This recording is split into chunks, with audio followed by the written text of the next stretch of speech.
É um grande privilégio estar aqui com vocês. E é sempre uma responsabilidade solene ensinar sobre oração.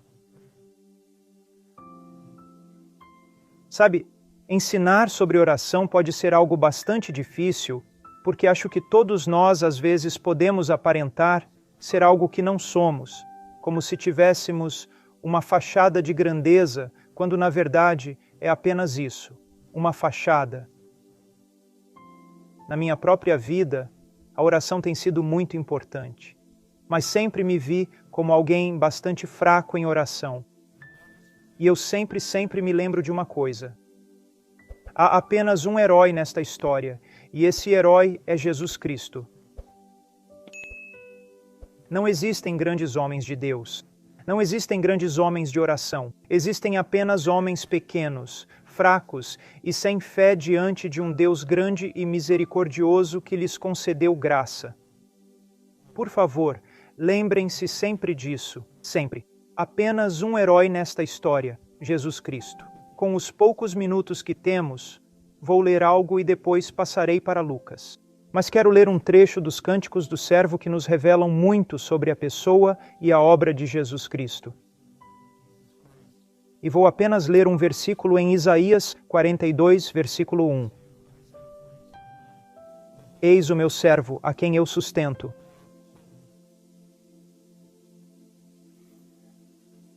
Jesus. É Deus encarnado? Deus que se fez homem, mas ao se tornar homem, ele abriu mão de muitos dos privilégios e prerrogativas da sua divindade. Ele era verdadeiramente um homem e fez o que fez como homem, no poder do Espírito Santo. Ele precisava ser o último Adão. E como o último Adão, ele teve que conquistar para o seu povo. E ele conquistou para o seu povo, tendo vindo em um corpo, na semelhança da carne pecaminosa, não um corpo pré-queda de Adão, mas um corpo que, embora incorruptível, sofreu todas as consequências da queda, as fraquezas, a dor, o sofrimento, a tristeza e que podia ser tentado. E ainda assim diz que Deus o sustentou. Muitas vezes temos medo de pensar assim porque há muitos ataques à sua divindade. Mas vemos que ele era um homem. E Deus o sustentou. Tomou-o pela mão, o Espírito o capacitou.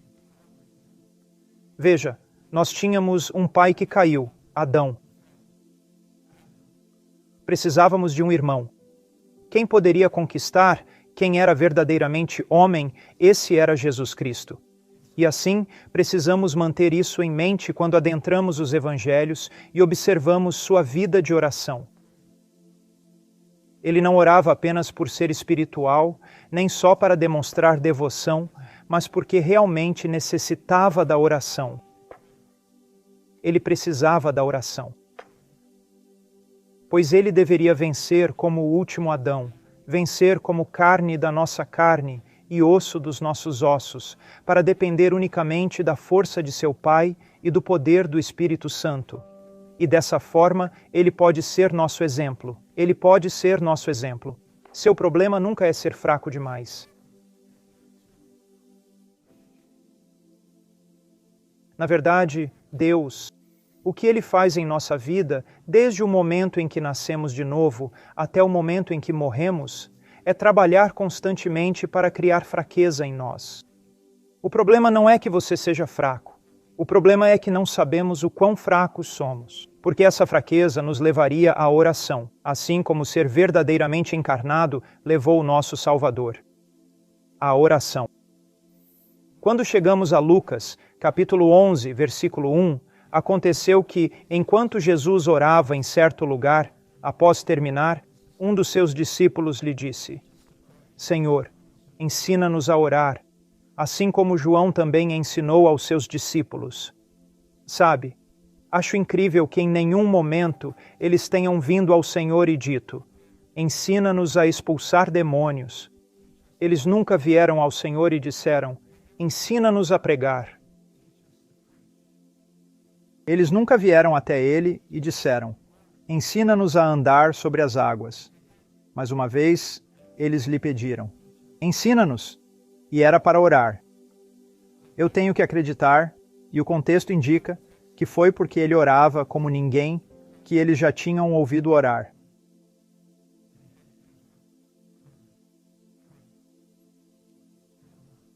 Ninguém. Agora, se Deus encarnado, esse homem perfeito na economia da nossa redenção, era necessário que ele fizesse o que fez, no poder do Espírito Santo como homem, recorrendo à força do Pai.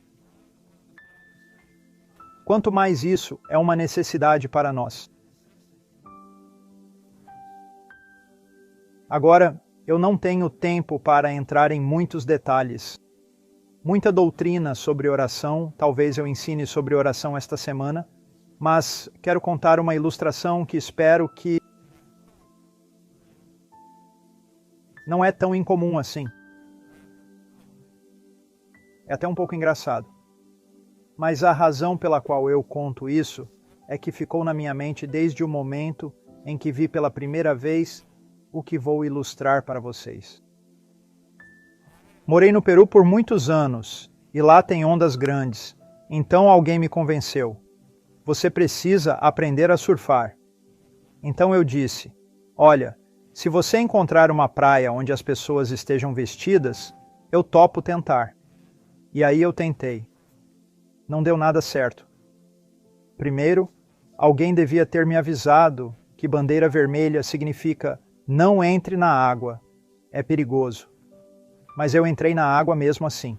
Eu já tinha tentado surfar em outros dias, então entrei na água confiante de que não ia morrer. Quando cheguei lá, percebi que estava encrencado. Estava muito encrencado mesmo. Eu só ficava rezando para não ir parar no Japão saindo da América do Sul.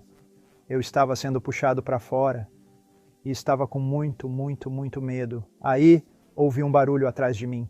Parecia o grunhido de um leão marinho bravo, porque tinha um monte deles por lá. E isso me deixou ainda mais apavorado. Mas quando me virei, vi que não era um leão marinho. Era um rapaz. Devia ter uns 20 anos. Mas era um cara bem pequeno, mais ou menos desse tamanho. Ele estava agarrado a uma prancha de bodyboard e dava para ver o terror estampado no rosto dele. Ele já tinha sido derrubado da prancha algumas vezes. Ele tinha conseguido voltar para cima da prancha. Ele estava prestes a se afogar. Ele estava apavorado. Então eu pensei, bom, vou pegar minha prancha, chegar perto dele e agarrá-lo. Mas algo me impediu. E me dei conta, sabe? Eu tinha ouvido todas aquelas histórias. Eu sou 2 vezes maior que ele, mas se ele me agarrar, vai me matar. Ele vai afogar nós dois. Então fui lá e chamei uns surfistas que realmente sabiam o que estavam fazendo. E falei, por favor, tem um cara se afogando ali. E vi a cara deles quando chegaram perto dele. Quer dizer, eram caras experientes e dava para ver o medo no rosto deles quando se aproximaram. Olha, eram todos jovens, atletas muito bons, surfistas experientes, mas estavam com medo. E levou entre 20 minutos e meia hora para eles conseguirem trazer aquele rapaz para a praia. Agora você pergunta, por que estou contando essa história? Quero que você pense numa coisa. Eu provavelmente era 4, 5 vezes mais forte que aquele moleque. Todos aqueles caras eram muito mais fortes do que ele. Mesmo assim, se 3 desses homens tivessem pulado lá e tentado agarrá-lo sem pensar direito, ele poderia tê-los pego e afogado todos. Agora você tem que se perguntar, como ele faria isso? Como alguém com menos da metade do meu tamanho seria capaz de me afogar e a mais alguns homens? Seria a disciplina dele? Não. Seria a coragem dele? Não. Seria alguma força de vontade que lhe deu tanto poder para agarrar homens muito maiores e eles não conseguirem se soltar? O que era então? Era medo. De onde vinha esse medo? De uma total impotência. Esse jovem sabia. Ele não tinha absolutamente nenhuma capacidade de se manter vivo. Ele estava prestes a se afogar. E por causa disso, qualquer pessoa que chegasse perto dele, ele agarraria com tanta força que nem com um pé de cabra conseguiriam soltá-lo. Não era sua força, não era sua disciplina, não era sua devoção, era sua necessidade. A necessidade o impulsionava. Ele viu a necessidade, viu o desamparo, viu que morreria a menos que alguém agisse em seu nome. Então era fraqueza. Uma descoberta de fraqueza, de necessidade completa e absoluta. Agora, conforme tenho estudado, realmente não gosto da maneira como falamos sobre os homens de Deus hoje em dia. Sinceramente, isso me dá náuseas. Ele é um grande homem de Deus. Ele foi um grande homem disso. Ou ela foi uma grande mulher daquilo. Eu simplesmente não acredito nisso. Por que algumas pessoas tinham vidas de oração tão extraordinárias? Era por causa da força de vontade delas, da disciplina, da devoção, da piedade. Não. Parem de exaltar as pessoas. Eu não acredito nisso. Eu acredito que era isso. Eles reconheciam sua própria necessidade. Eles percebiam que eram os mais fracos da ninhada. Eles foram os mais humildes a entrar na sala. Perceberam que não tinham absolutamente nada. Entenderam que se Deus não agisse em seu favor, não haveria esperança. E foi isso. Foi exatamente isso que fez a diferença. Entende? É por isso que não quero que ninguém olhe para os outros e pense: nossa, eles são tão espirituais, são tão isso, são tão aquilo. Não. E se eles acham que são assim, não são o que você pensa que são. É necessidade, é fraqueza. É perceber: opa, espera aí. Nunca fiz nada além de fracassar por conta própria. Ele nunca falhou.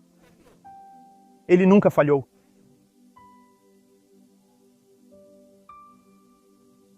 Não consigo fazer tudo, nem mesmo sair da cama. Mas Ele pode fazer tudo, e eu posso fazer tudo dentro do contexto da sua vontade quando Ele está agindo. Veja, é isso que quero que você entenda. E eu acredito que Deus, o que Ele faz com uma pessoa, Ele não se preocupa em fazer o que nós achamos. Deus passa décadas tentando fazer uma coisa com um homem e uma mulher, cultivar a fraqueza, criar a fraqueza. Tudo que é colocado diante de nós que não podemos fazer, Senhor, desta vez você me deu uma montanha. Eu não posso. Cada uma dessas situações é para convencê-lo de algo que você já deveria ter entendido ao lidar com o menor dos obstáculos. Você não pode, mas Ele pode. Ele pode. Lembre-se disto. Deus sempre usa o menor da ninhada. Então, você vai derrotar os midianitas e encontra um rapaz escondido em um tonel de vinho, o filho mais novo da família mais humilde, da tribo menos importante. Ele recebe um exército que, embora seja grande em comparação com quem eles têm que enfrentar, não é nada. E Deus diz que é grande demais. É grande demais. Então, por fim, 300. E então, finalmente, não guardem as espadas. Eu só quero que vocês tenham alguns potes de barro com fogo dentro. Está vendo? Mate Golias com um menino e algumas pedras. Então, o que eu espero é que você simplesmente olhe para a sua vida. Você verá todas essas áreas. Você verá onde Deus tem trabalhado continuamente em você apenas para torná-lo fraco. J.I. Packer tem um livro sobre fraqueza e há um filme introdutório. Não sei quantos de vocês já viram. Algum de vocês conhece o livro e o que ele faz? O livro é sobre fraqueza. E você vê isso. O vídeo inteiro é esse senhor idoso, J.I. Packer, subindo degraus. Agora ele está tão frágil que mal consegue chegar lá em cima. E então ele vai e digita fraqueza.